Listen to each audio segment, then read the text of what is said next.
Philip was born and grew up in East Jerusalem and went to school at the American University in Beirut, and at age 27 came to the United States, and pretty much since then has lived here.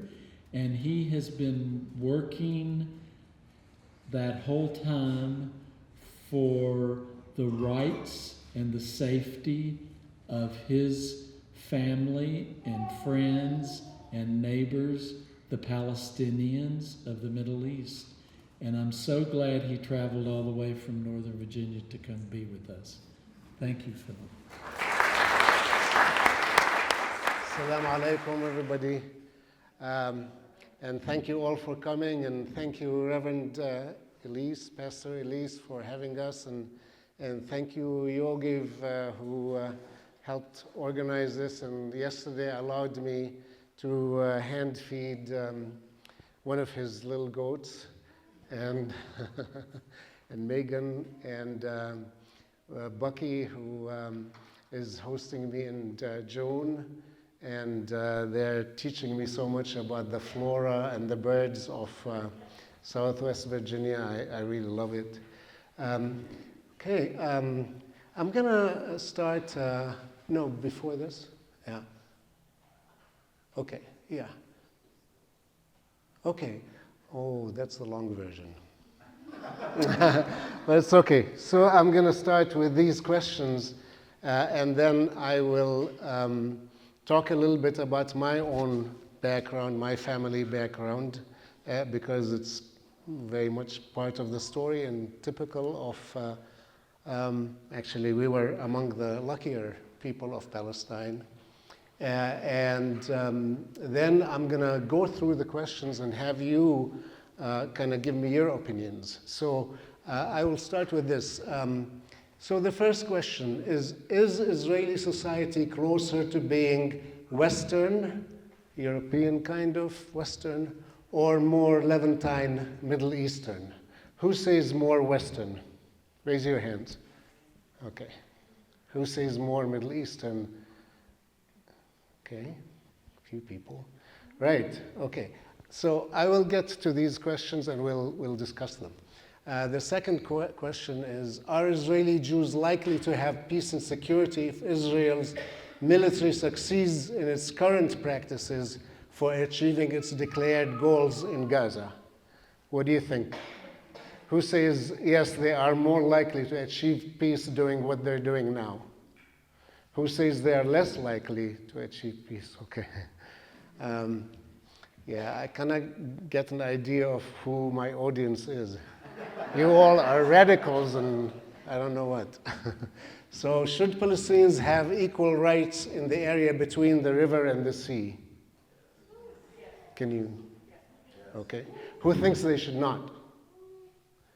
Okay. And the last question is America, well, no, actually I have one before that. Do you think that Israel is committing genocide in Gaza? Yes. Okay. So the last one is maybe that's the most difficult. Is American civil society capable of making a big difference to bringing peace with justice to the Middle East? Who says yes? Who says no? Or not sure? Okay. Okay. Okay. That's probably going to be the most important part of my talk. So yeah, my family are originally a family from Gaza, and a Christian family, Greek Orthodox, a fairly large family called Farah, and Reverend Carlock knows them, and Mrs. Carlock. And yeah, he lived in Gaza and he knows them. Actually, he probably knows the Gaza Farahs better than I do. My family left to Jerusalem way back, but we maintained very strong relations with Gaza. And it was a very large Christian family in Gaza. And you know, most people don't think there's such a thing as a Palestinian Christian, let alone Christians from Gaza. But Gaza, before 48, Gaza did not have much Jewish colonization like the rest of Palestine. So there were Jewish families, very few who were actually Arab, Palestinian Jews, like my family was a Christian Arab, but there were very few. But there was no Zionist colonization from Europe. So the Palestinian Christians were about 7%, 8% of the population before 48. It wasn't small. Many families, and since then, because of the conditions, and also because Gaza, the original people of Gaza became a minority because of all the wars and all the massacres and the restrictions and the siege and, the blockade against food and medicine and all of that. And especially because they had better relations with Christians overseas, they were able to immigrate more than the Muslims. So their numbers dwindled continuously, especially after 67, after Israel occupied the Gaza Strip. So this is my mom's family, who are also half from Gaza. And this is my grandpa, who is from Jerusalem. And this is my grandma from Bethlehem also. And these are my mom and her sisters. There are quite a few of them. And yeah, and they are in a grape vineyard, Gaza produced excellent grapes. They were so good that a long time ago, Caesar is reputed to have only, he had a big preference for Gaza wine, Julius Caesar.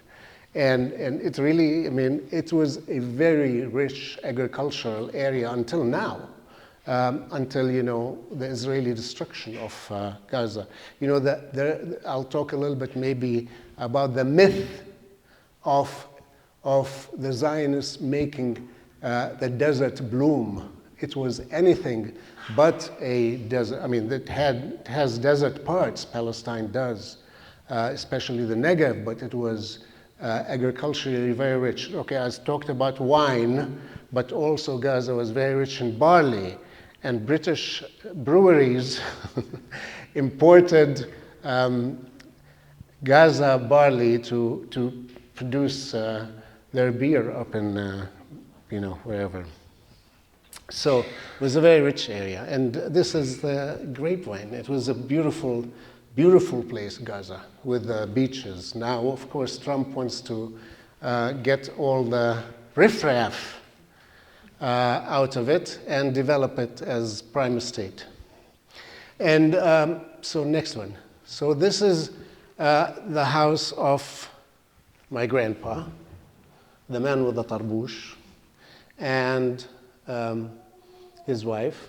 Oh, I forgot to tell you in the previous picture, you don't have to show it, there was a chess set. They played chess. My grandpa was a mathematical genius. She was hardly, she finished maybe a few grades of elementary school, but she beat him in chess all the time. And that's my mom right here. She passed away a few years ago on her 103rd birthday in Canada. And this is in front of their house in Jerusalem. This is the house. I wish I had a picture of the whole thing I have, but I didn't want to have too many slides. And of course, it was taken over in 1948. And when Palestinians, the vast majority of Palestinians were ethnically cleansed, were forced, driven out of their homes in order for there to be a Jewish state. Without that ethnic cleansing, there couldn't have been a Jewish state, because the Jews would have been barely over 50%. So they had, of course, now we're not counting the West Bank, So even in the part that became Israel, even there, had the Palestinians not been forced out, the Jews would have been barely 50%. So they had to ethnically cleanse the Palestinians in order for there to be a majority Jewish state that was sustainable. So, yes.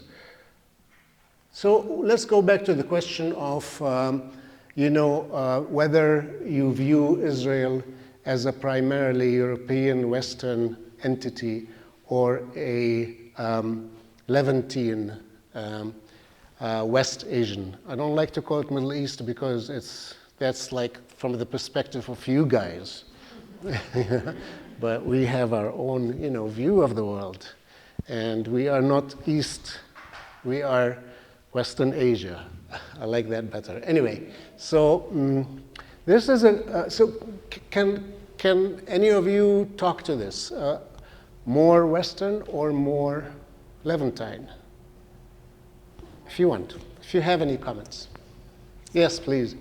I originally said the wrong thing, but I'm pretty sure it's Levantine because of the culture there. I mean, not Levantine.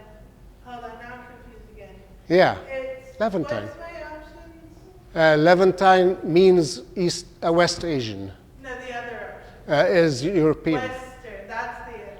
That's Yeah. Because of the culture of Israel is Zionist and pretty much that's why I would say.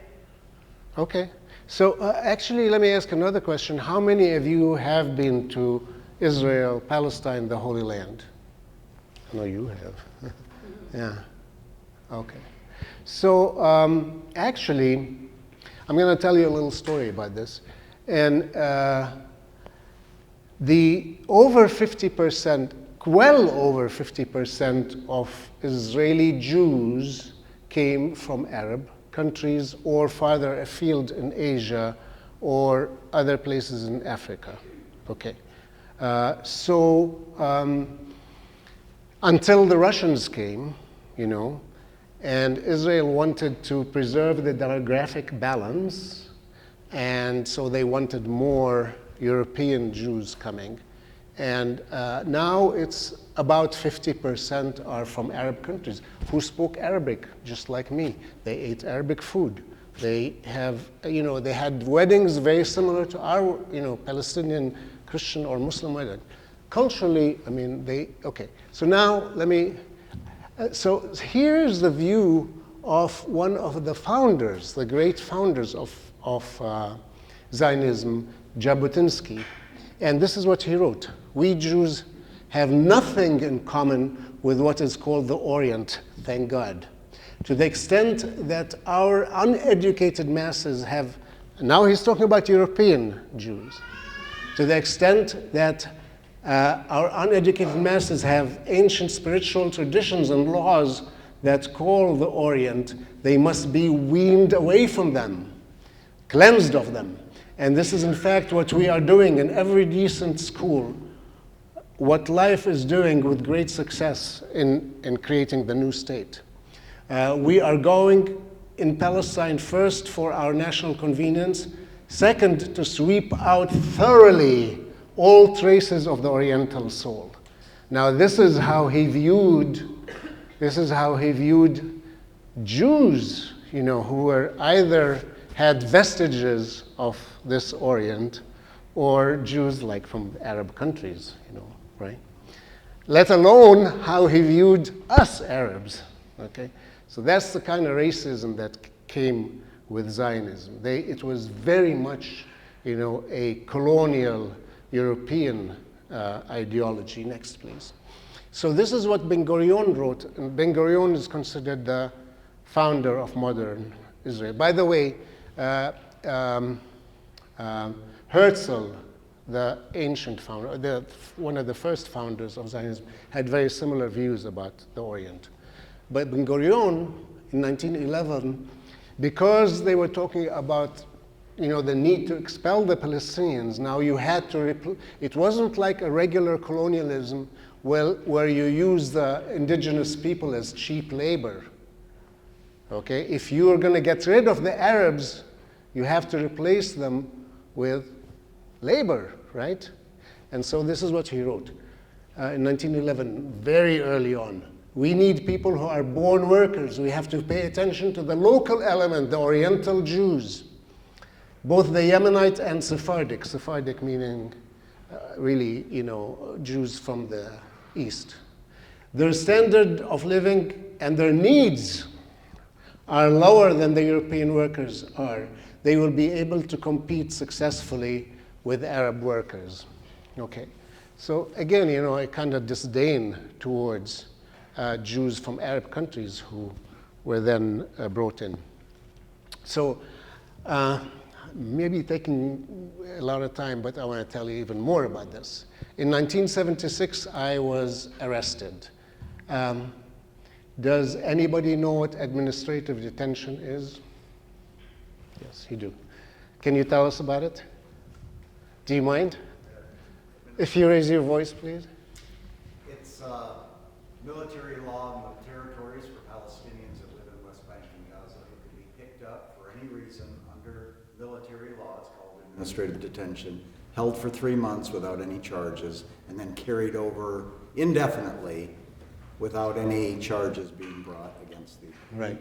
And Israelis inherited it from the British, who used it in Malaysia, used it all over the colonies, and used it against the Irish in Ireland. And remember all the hunger strikes in Ireland among the Irish fighters.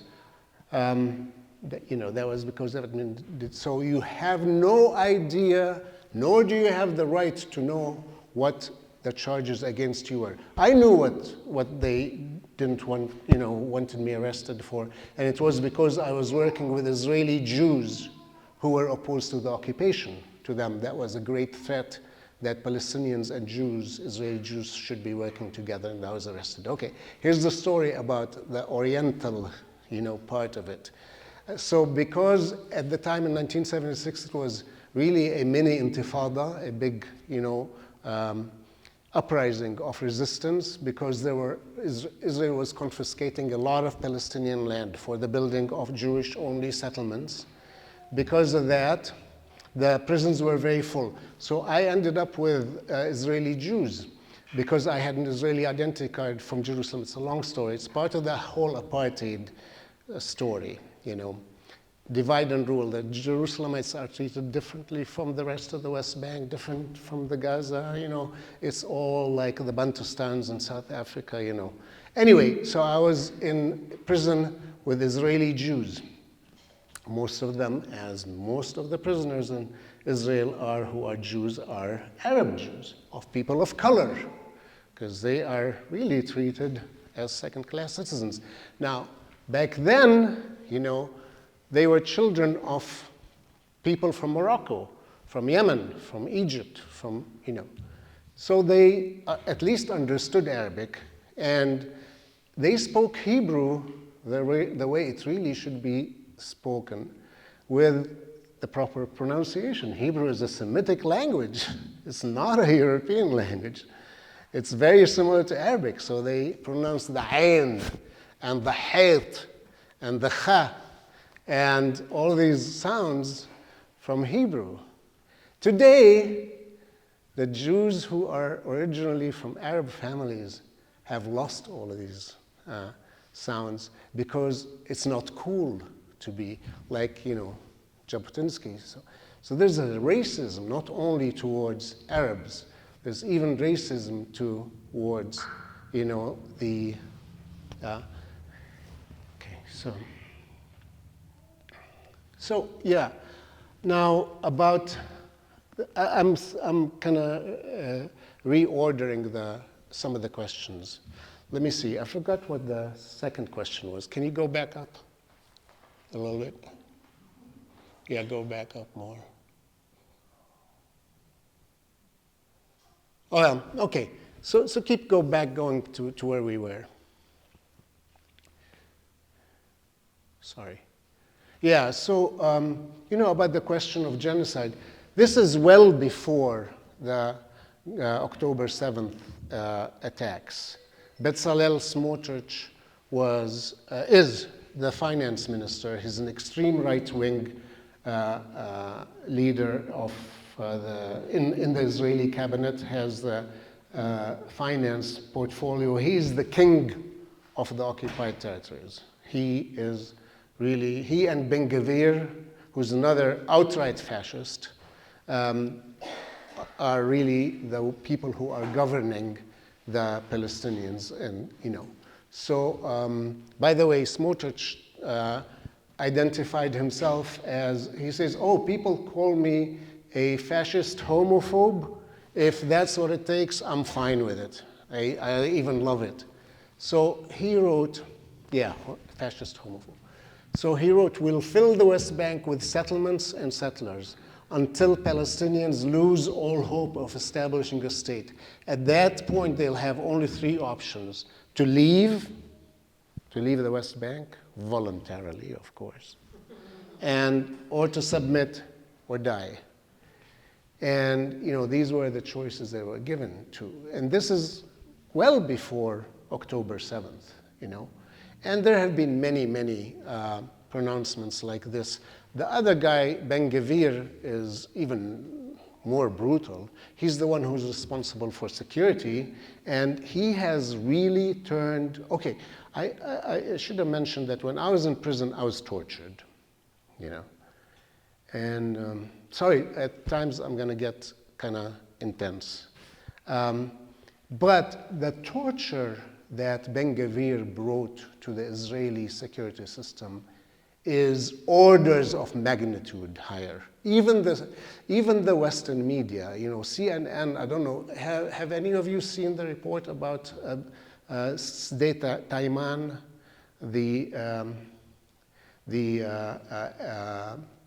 basically a concentration camp in the desert for Palestinians? Have you seen it? Yes. So it's like torture on an industrial scale. Yeah. And Ben-Gvir, and also deprivation of food and people being tied up behind, with tight, what do you call them, handcuffs, and some people really like passing away from all the torture. How many of you watch Democracy Now! Or listen to Democracy? No. Okay, that's good. You can do it, by the way, or you don't have to go to a radio station. You can do it online, and I highly recommend it. It's not only good on Palestine, it's good on everything. And so how many of you have watched Al Jazeera English? Yeah. Okay, yeah.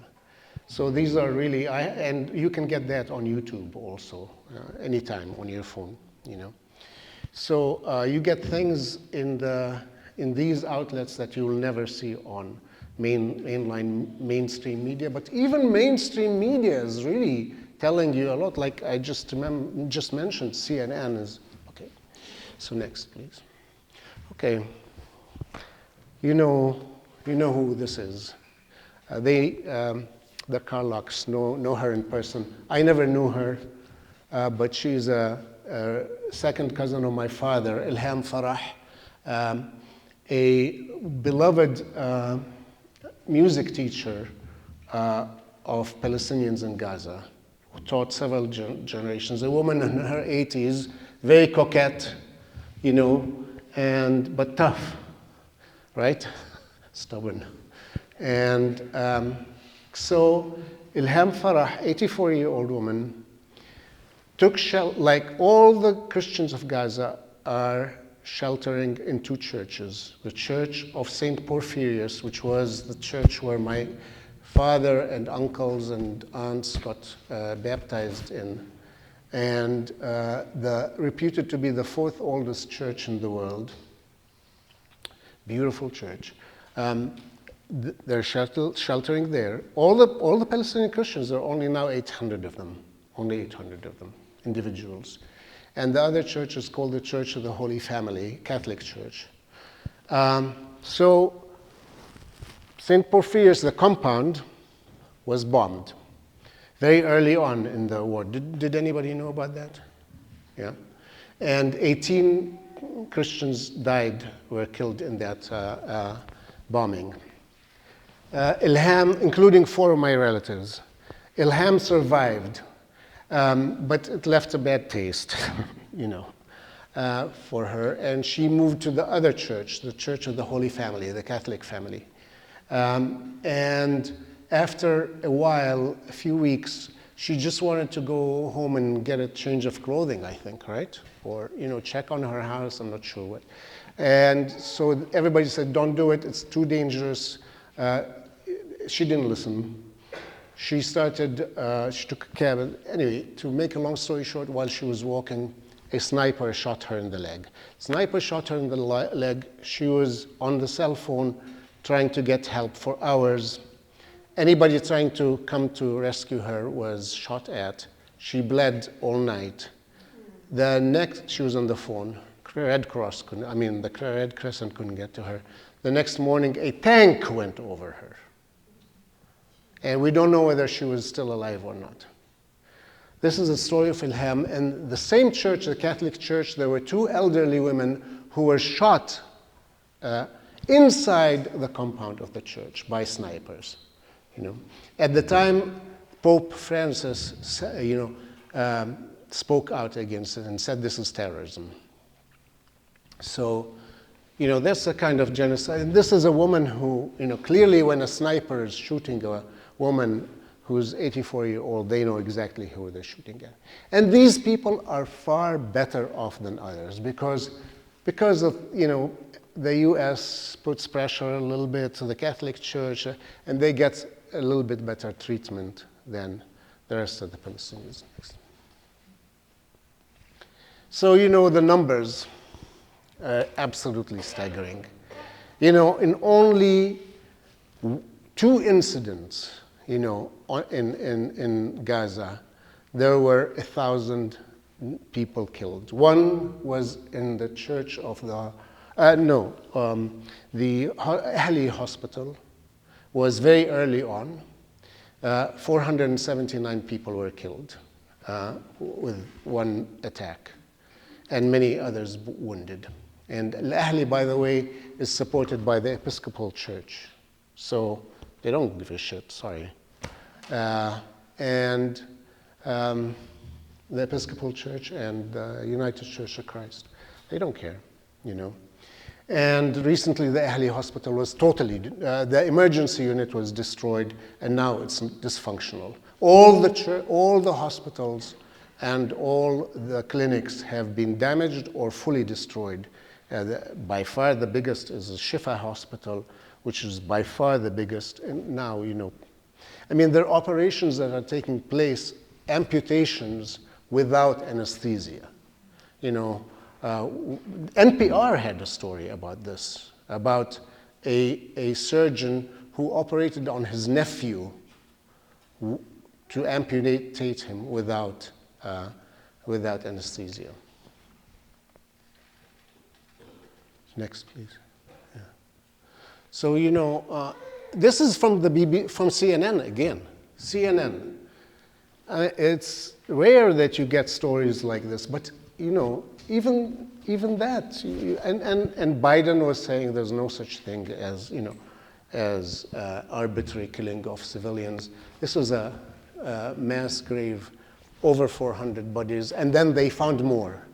And there have been mass bodies like this, mass burials in other hospital locations. Next, please. And, this is the kind of treatment they get. This is preceding the arrest and being taken to a facility like Sdeta Iman, the one that I mentioned, which is torture on an industrial scale. Hospital workers, journalists, so many more journalists have been killed in Gaza than any other conflict in the world over the past, I don't know how many years. More tonnage of ammunition per individual in Gaza than in Hiroshima or Nagasaki, by far. This is one of the hospitals destroyed. Next. So, and then it's not only the 60,000 plus that have been confirmed dead. These are the people in hospitals whose name, comes on the death rolls, by having been confirmed in a hospital registry. So not everybody gets registered, you know. I mean, Gaza, communications in Gaza are horrible, you know. And then you have all the people who are under the rubble. But apart from that, you have this. You have the fact that there's no clean water, that there's no food, there's no medicine. I told you about my relatives in the churches. In the Church of the Holy Family, thank you, timekeeper. And in the Church of the Holy Family, 2 of my relatives died. One because of malnutrition, and the other because she just couldn't, younger than me, I'm 73, she died in the arms of her son, who's a doctor, who could not save her, and all she needed was just a regular medicine that her blood pressure, I don't know what, but she passed away because of that. So, and again, this is among the more fortunate people in Gaza. And then there's the hypothermia among children who are living in al-Mawasi, in tent camps, you know, it does get cold in Gaza, you know, and with the rain and the tents and the dirt and all of that, you know, tens of thousands more have been killed. So basically it's like 8% of the people of Gaza. And then now there has been a total siege for now several weeks. Nothing comes in. And so vaccines are not coming in. So a whole generation is going to be, you know, threatened. Not only, imagine all the children who are psychologically traumatized. Even before, in 2021, Save the Children did a study and said that over 85% of Gaza children are wetting themselves at night. Imagine after, and that was a picnic compared to what's happening now. You know, a friend of mine who's a Palestinian, when they talk to him about Hamas and terrorism, he says, if you don't want to create, you know, if you don't want to get Hamas, don't create monsters. Next. So, yeah. Next, please. So, and then the last one. And, you know, this is what our politicians say.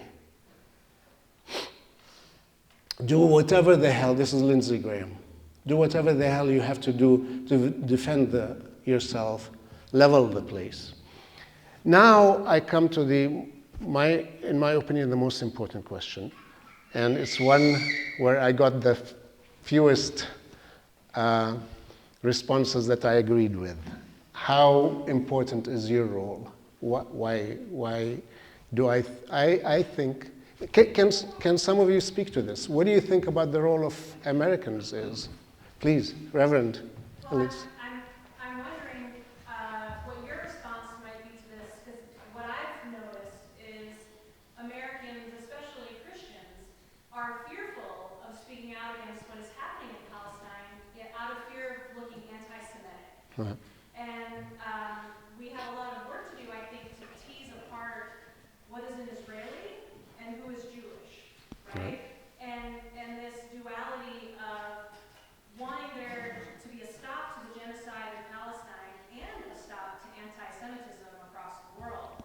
And so what would your answer be to someone who says, well, I hate what's happening in Palestine, but I don't want to be anti-Semitic. I can't speak out against Israel, when really Israel is a country and Judaism is a religion. So what is your response? Okay, that's an excellent question. But before I answer it, any other thoughts on how important the U.S. role is or not important, or what can be done? We're contributing the weapons. Please raise your We're hand. contributing a lot of weaponry. Okay, so what's our role in that space? I don't know if someone else would pick up and, you know, if we stopped sending the weapons, if someone else would, but I'd like to see us stop. If we stop, it'll be over. Please. I hope it doesn't sound too naive. Raise your voice. I hope this doesn't sound too naive, but if the general populace of the American population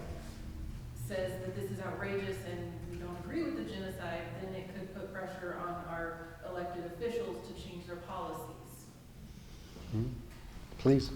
I feel like we're the only powerful country. Sorry, I feel like we're the only powerful country that is supporting Israel. So we're really the only friend they have. So if we stop, then like you were saying, it stops. I agree. These are all great responses. Any others?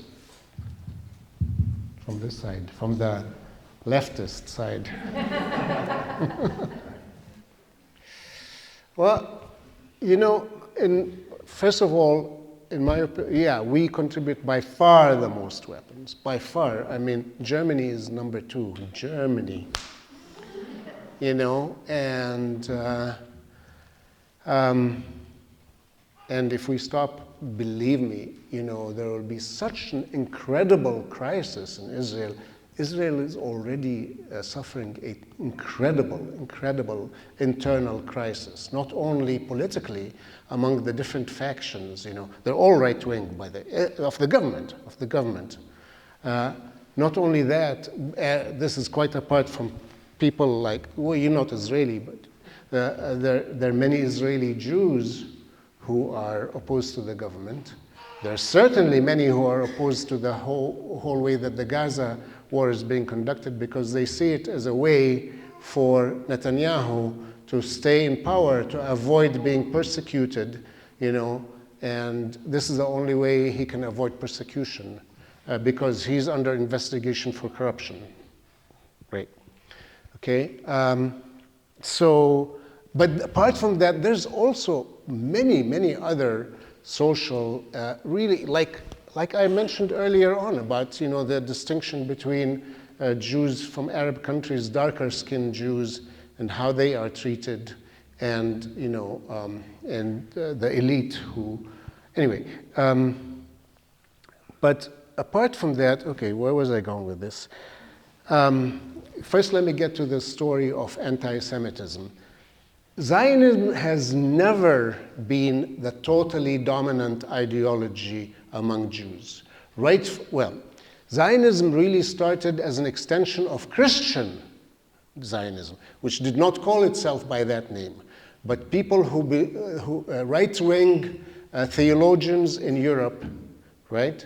I'm not familiar with the names so much. I can't remember, but these are, you know, from the 19th century. Theologians who were dispensationalists, they called themselves, who really were racists. And, you know, Europe had a Jewish problem. There was a great deal of anti-Semitism in Europe, especially when there were pogroms in Russia, and the Jews from Russia were going to the rest of Western Europe and taking jobs from people. And, you know, a good way of dealing with your internal problems is to blame immigrants, right? We don't know about that, of course. And so there was a huge spike in anti-Semitism in Western Europe. And so to solve the Jewish problem, many Christian theologians said, we should help the Jews of Europe go to Palestine to have a homeland. This is long before Herzl, you know. And there were major European politicians, leaders. I think Palmerston was one of them. I can't remember, who were very influenced by these theologians, and they were racist. And they said, oh, in addition to that, you get the goodies of having a country planted in a very important part of the world, strategic part of the world, that will help us, if we're British, against the French on the road to India, you know. They will be our colonial agents in the Middle East, you know. They'll be loyal to us. So in addition of getting rid of the Jews from Europe, we also have this, you know, colonial power helping us. Okay, so that's how Zionism started. And right from the beginning, especially in America, the Jewish leadership of America, like Rabbi Elmer Berger and many others, were opposed to Rabbi Elmer Berger wrote a book, was one of the first books that I read in English about the conflict. And it was extremely anti-Zionist because he was saying, look, what you're saying is that we don't belong here, that Jews are foreigners to this land. We see ourselves as American Jews, and we ought to fight for our rights like every other minority that may be and is discriminated against. And you want us to, by saying this, you are whipping up more anti-Semitism against us. And that happened elsewhere, like the Bund in Russia. They were anti-Zionist also, a huge party that had a big influence on the events that happened in Russia. So there's always been anti-Zionism among Jews. And today, look at today, the biggest allies that we work with are Jewish Voice for Peace. They're the people who are getting arrested in Grand Central Station in huge numbers, protesting the Israel war.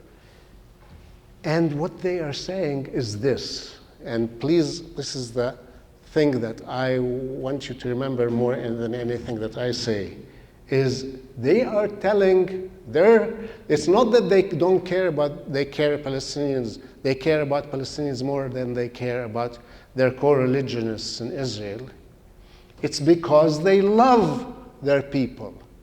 And they're telling Israel, you are driving drunk. And when somebody we care for, we care about our Jews in Israel, Palestine. When you love somebody and they're driving drunk, what do? You take away the keys. That's what you do. And that's what we know. And for me, I'm not a traditional Christian, frankly.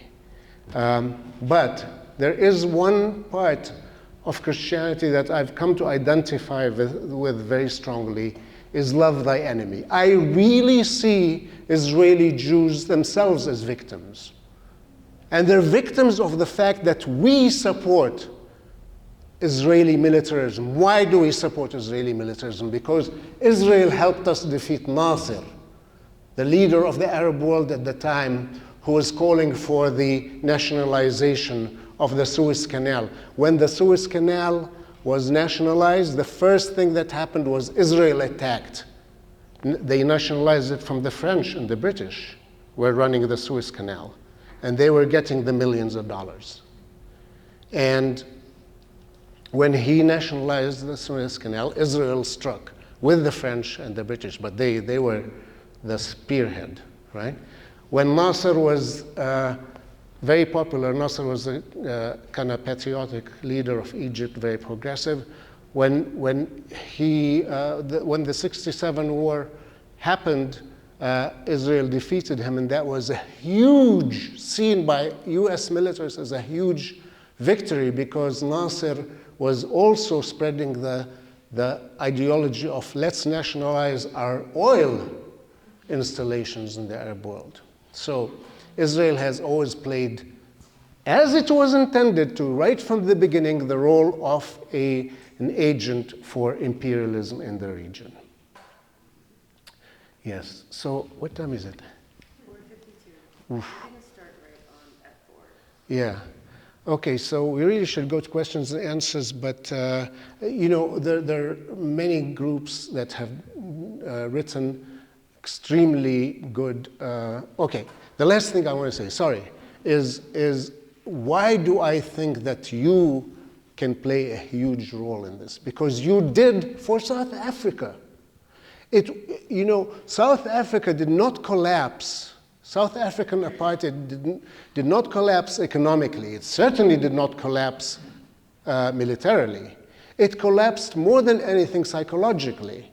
When the racist whites in South Africa started seeing white people in Europe, the only people they cared about, white people in Europe and in the US, going out in the streets and eventually forcing Reagan and Thatcher, against their will, kicking and screaming, to eventually oppose apartheid. Psychologically, South Africans woke up from their drunken driving.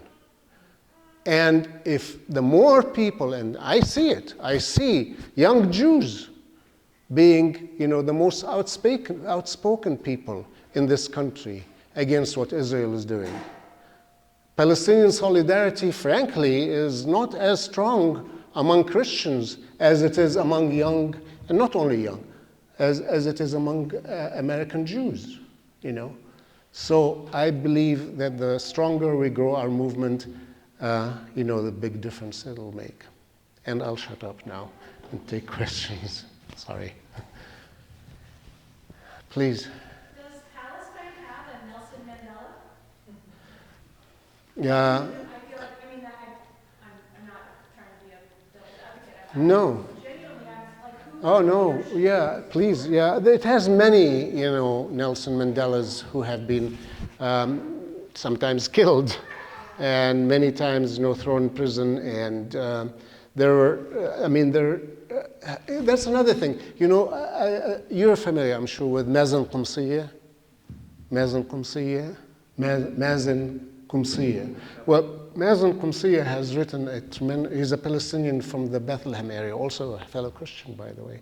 He's written about the long, long history of Palestinian nonviolent resistance. And it's not only Palestine. Every country in the world, every situation where you have oppression, it's not only in the third world, but certainly the opposition to oppression starts with nonviolent means, because, it's less risky, because they know that the oppressor has far, far more power to kill them and hurt them than they have in the opposite direction. It's not out of the love of the oppressor, but, it's from fear.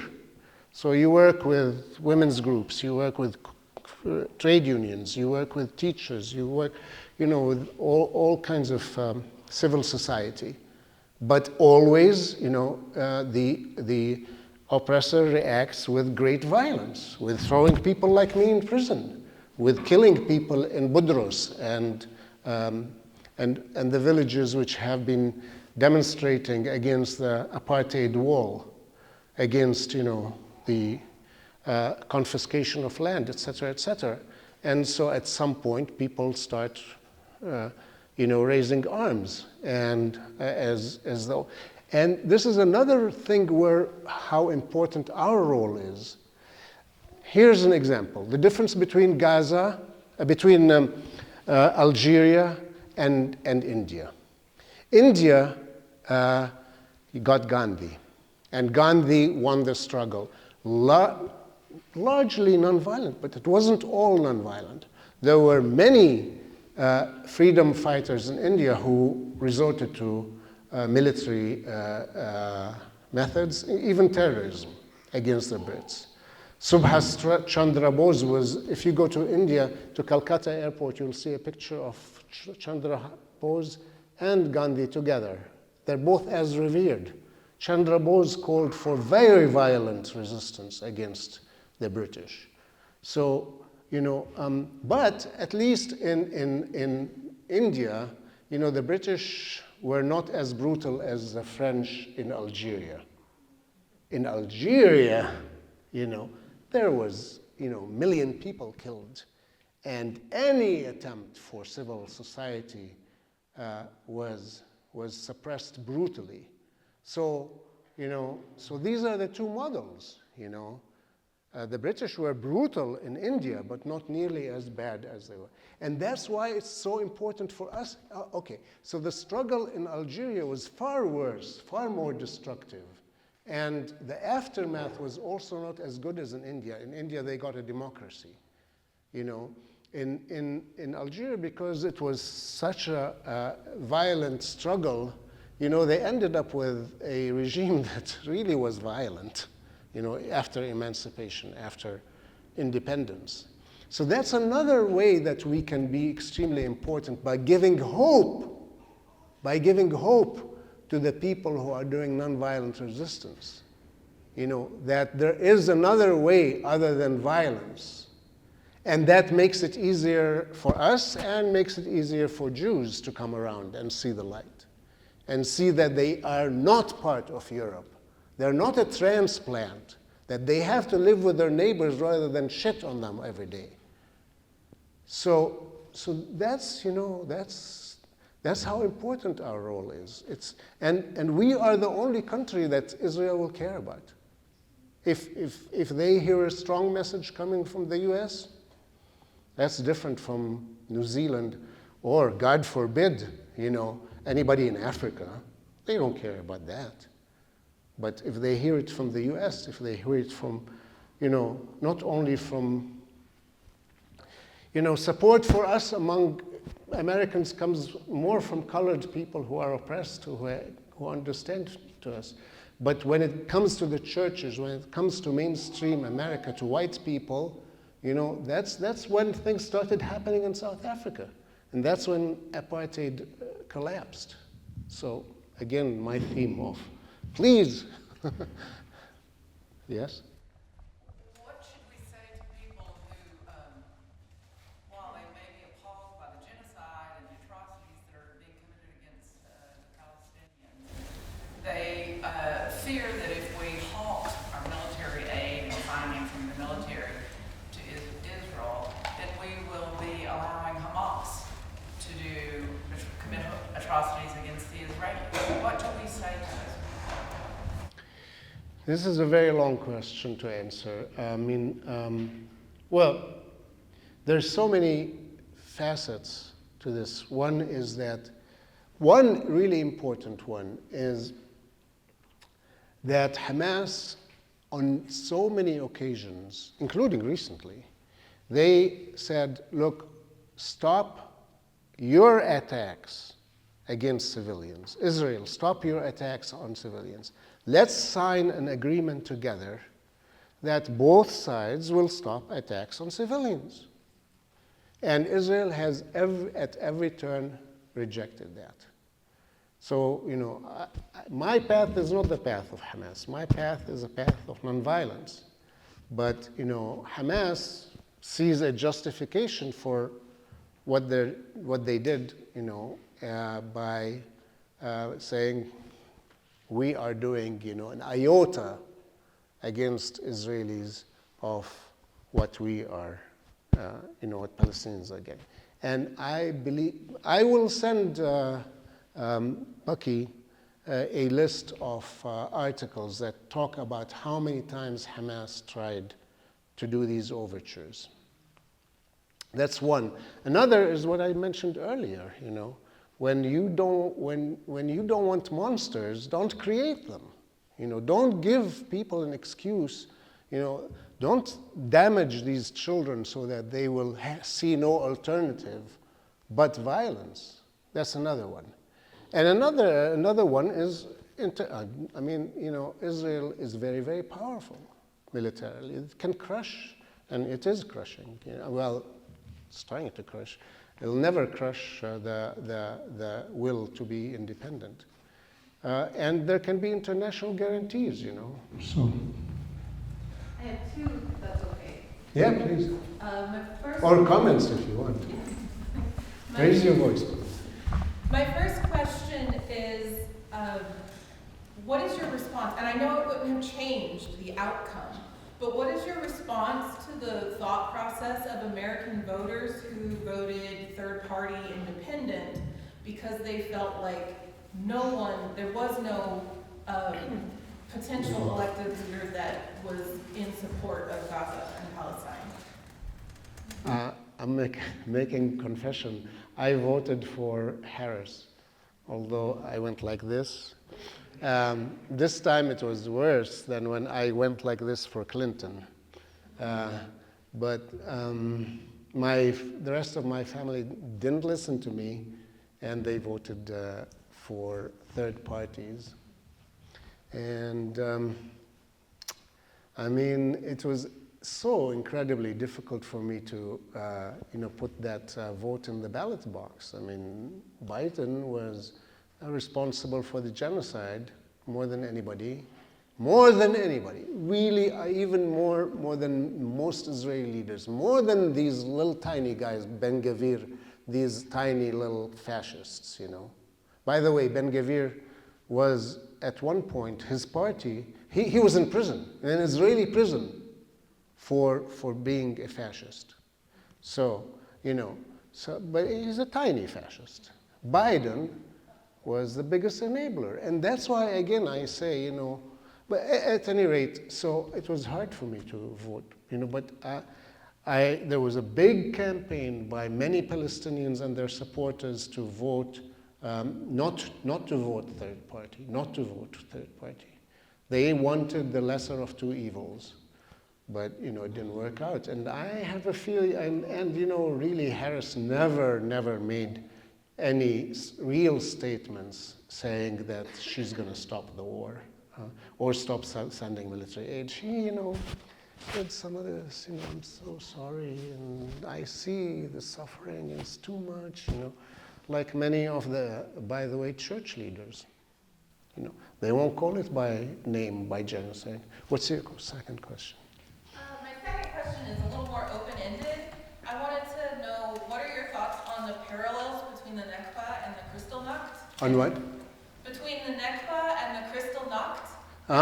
Do you see the shadows of the Holocaust? We have a Kristallnacht every night in Jerusalem, in Palestine. I mean, okay, October 7th came as a response to pogroms that were happening, weekly, if not more often. The best known was Huwara, near Nablus, a pogrom where Palestinian homes and cars and I think one person was killed by settlers, with the protection of the Israeli army, and there were so many. And then now, I talked about about Gaza. The West Bank is really, getting Gaza-fied.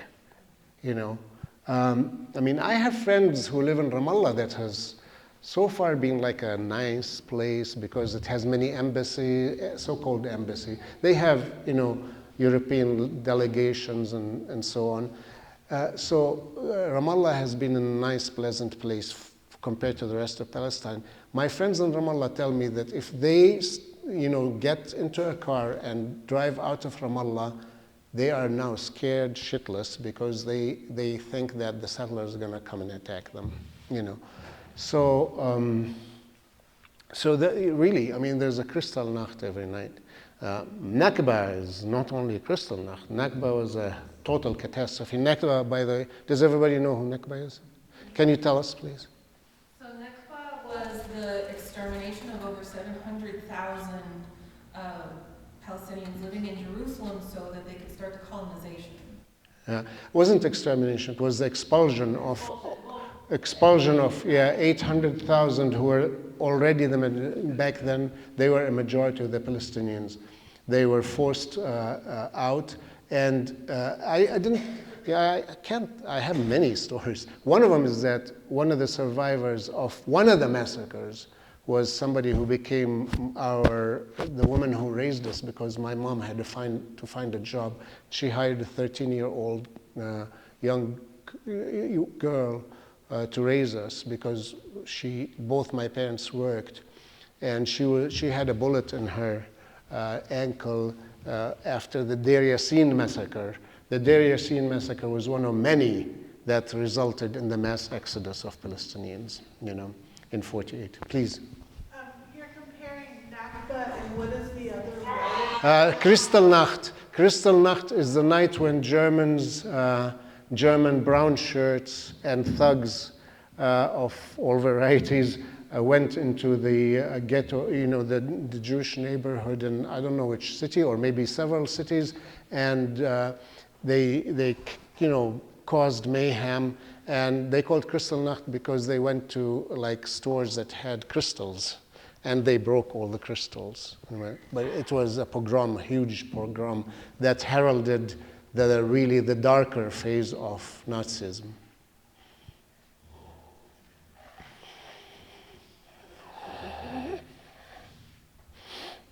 Sorry.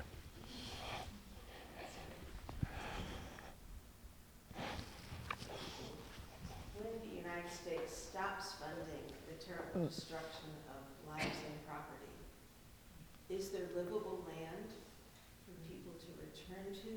Is a two-state In Gaza? solution, yes, is a two-state solution possible? Well, I mean, reconstructing Gaza is going to be a heroic task, but it has to happen, and the ethnic cleansing of the people of Gaza is not acceptable by Palestinians and not acceptable.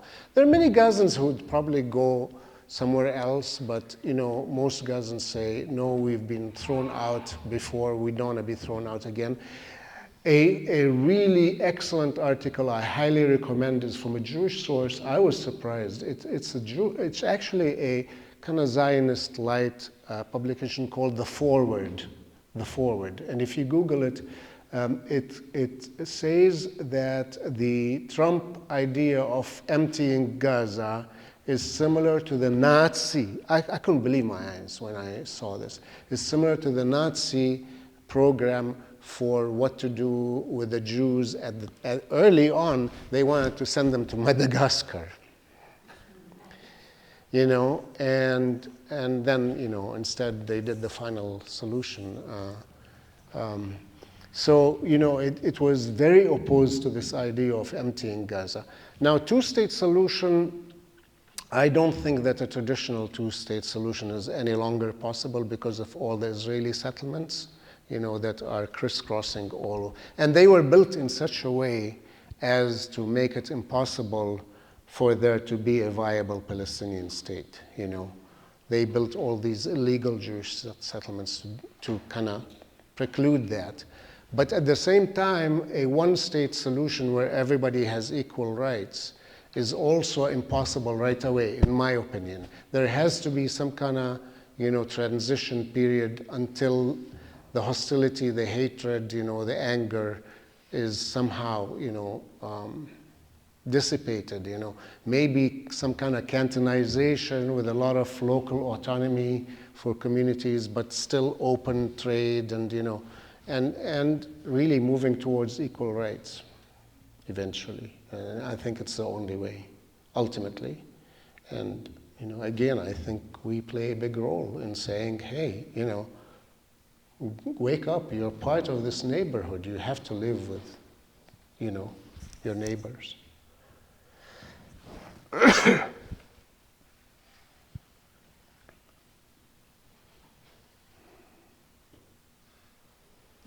Any others? I got a question. Go back to your fifth question about the U.S.'s role and can we really make a difference. I feel like the big barrier is our political system. And, do we have a strong enough democracy to really make changes? And curious to get your thoughts on going to the Virginia General Assembly with Apex Advocacy. You were on that Zoom call with Senator Kaine. And pretty remarkable how Senator Kaine has come out with a strong statement in support of Palestinian self-determination and some sort of Palestinian state. We recently met with our representative, Morgan Griffith, who I feel really positive about, that he's receptive. Senator Warner, not so much. We haven't been able to meet with him, and he's been really resistant. But yeah, the politicians that, they're kind of the ones making the decisions, and can we influence them? And I know you're headed to the United Nations soon. Do you put any of your hope there that the United Nations might influence? Yeah, with respect to lobbying, throughout most of my activism, I did very little lobbying for one reason, because I worked for the government, so I was not allowed to do as much lobbying. But also, I frankly was a little bit more kind of radical than many of my friends, and I said, these people are, hopeless. But now we have people like, what's her name, Rashida Tlaib, and Ocasio-Cortez, and Bernie, and others who are really, very good. And, but we certainly don't have anywhere near majorities. But that's true of every emancipatory movement in the U.S. The movement for emancipation of slaves started with marginalized people, and you know, maybe student. Well, first of all, the slaves themselves and other blacks, you know, freed slaves like Frederick Douglass, and you know, and amazing heroes, you know, like the fighter, I forgot her name, who was a slave and fled several times. There was a great movie about her. Harriet Tubman, yeah, and others. But then, you know, the Quakers started helping. By the way, the Quakers have been doing tremendous things. That's another thing. Before I continue, please, that's what you can do, is sign up for APEC, Appalachian Peace Education. Sign up for Jewish Voice for Peace. Sign up for Council on Arab-Islamic Relations. Or Quakers have fantastic programs. The most important is called Apartheid-Free Communities. I hope this church will sign on. You know, all emancipatory movements have started with marginalized people, but they get what they want when it becomes more and more mainstream, and then Congress and the executive come kicking and screaming against their will. You know, Roosevelt at one point was meeting with labor leaders. He invited them for lunch, and you know, I think either he or Eleanor said, okay, I heard everything you said, and I agree with everything. Now go out in the streets and make me do it. And that's, you know, it's been true of the civil rights movement, the anti-nuclear movement, the movement to stop the war in Vietnam, the movement against South African apartheid, which I have referred to. So, you know, but we also need to be doing lobbying at the same time. Speaking of going out into the streets, a year ago, at college campuses all across the nation, there were demonstrations against the war, some pro-Palestinian demonstrations. Today, the campuses are quiet. What are your thoughts about that? Yeah, I mean, they're not totally quiet. There's still things going on, and there are still campuses. I mean, it's become much more difficult, and there's much more fear. There's no doubt about that. But, you know, but at the same time, you know, we are getting many people who are involved in other struggles, like immigration, and are seeing the connections, you know. It's become more and more obvious that, you know, that suppressing free speech of the Palestinians. I mean, like I said, that Forward magazine article, Jewish Forward, really Zionist light magazine, you know, they're saying, this is crazy, you know, they are completely against the suppression of free speech in the universities, you know. So, and that was not, you know, I mean, so you're getting constituencies that are worried about free speech, worried about immigrants' rights, worried about, you know, various issues, environment even. I mean, that what Israel is doing is horribly destructive.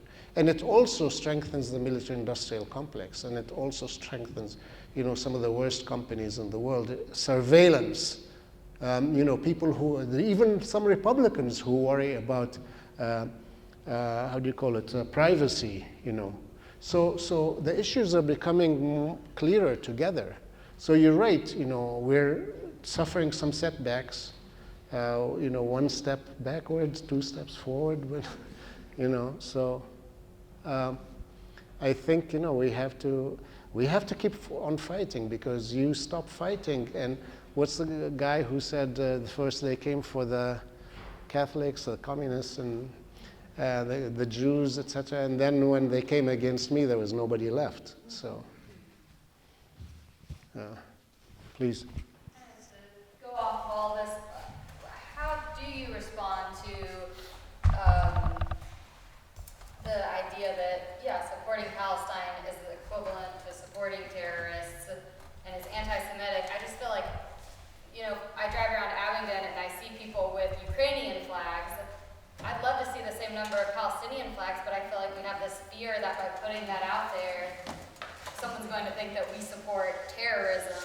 How do we move past that? Because even people that I talk to who I know are not, people who I would think would support the Palestinian people are so hesitant to do so. How do we move past that? Yeah, it's not an easy one because Israel and the mainstream media have been so successful in demonizing, really demonizing the Palestinians by, using the boogeyman of Hamas. It's a very, very difficult task.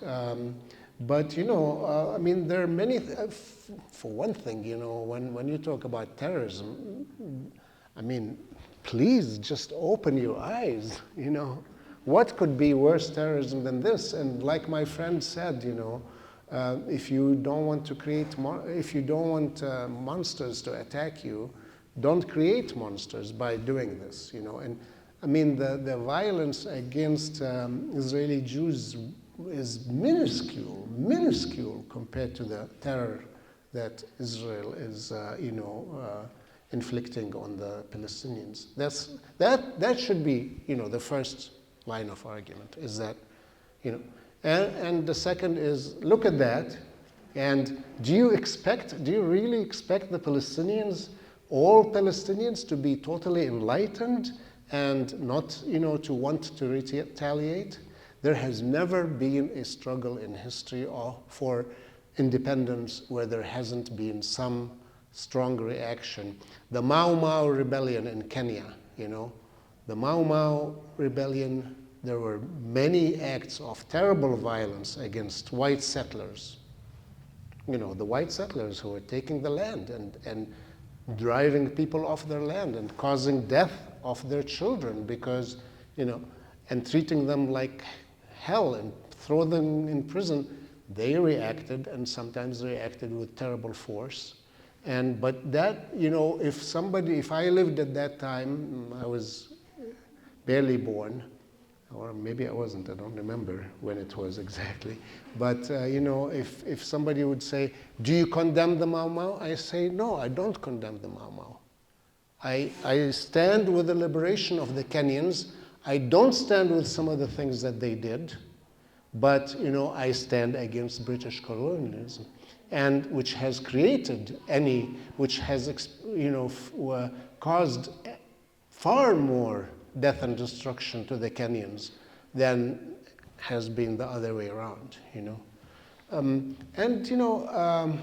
there's a lot that's been written about Hamas that's very good, and, to kind of try to limit this terrible effect of demonizing the Palestinians by quoting Hamas. But, I still think that the biggest response is that the terrorism on the other side is far worse. And if that terrorism is,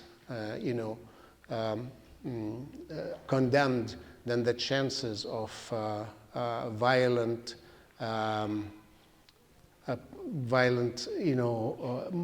of something like Algeria happening rather than India, I'm using this as shorthand, become smaller. That we need to give people hope not to follow a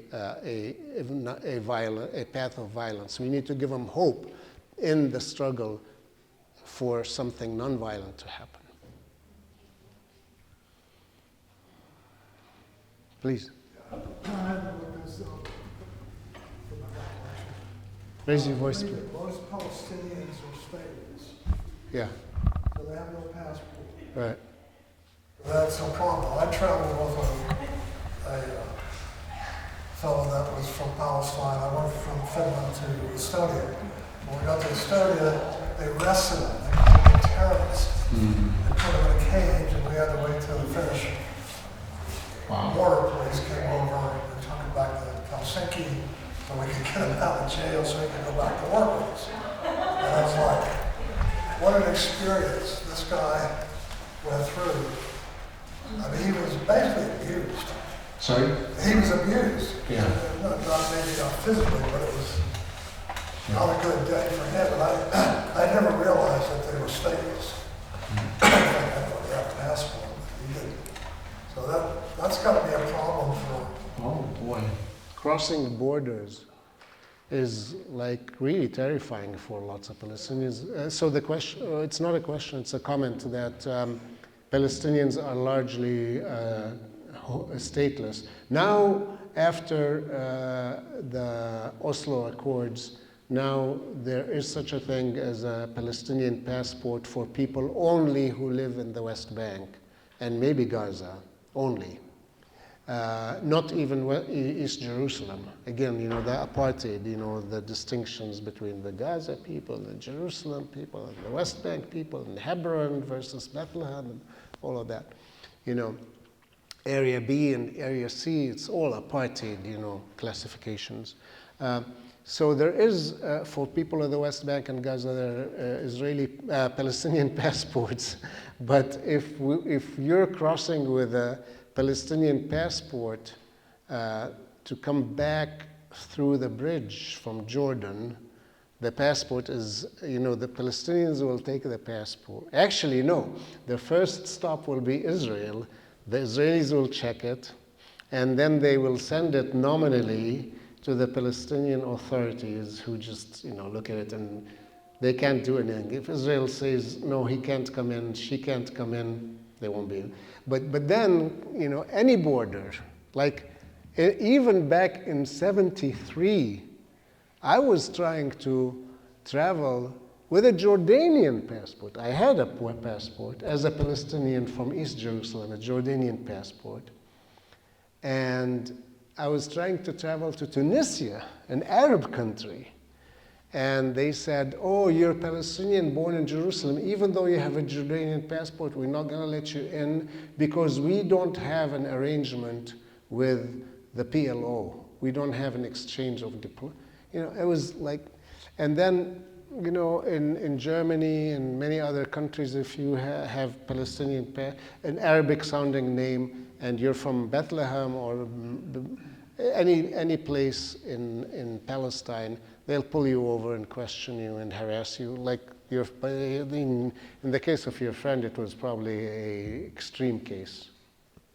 But there have been even more extreme cases where people get arrested and sent back. Oh, you know, I'll tell you a little story. A friend of mine, her son went to visit Palestine, and of course he had to go, he flew in, Lod Airport. The Israelis stopped him and they took him for questioning. And they said, what's your name? What's your father's name? What's your grandfather's name? He remembered that. What's the name of your great-grandfather? And he said, I don't know, you know. And then they said, what's the name of your Hamule? Hamule means like tribe. And he says, I don't know. I guess the Redskins. Because he's from Washington. He's totally naive. He didn't know what the... I mean, they sent him back. They sent him back. He lost his ticket. There's so many cases like this. Yeah. Okay. Thank you all very much. I think it's time for us. Thank you.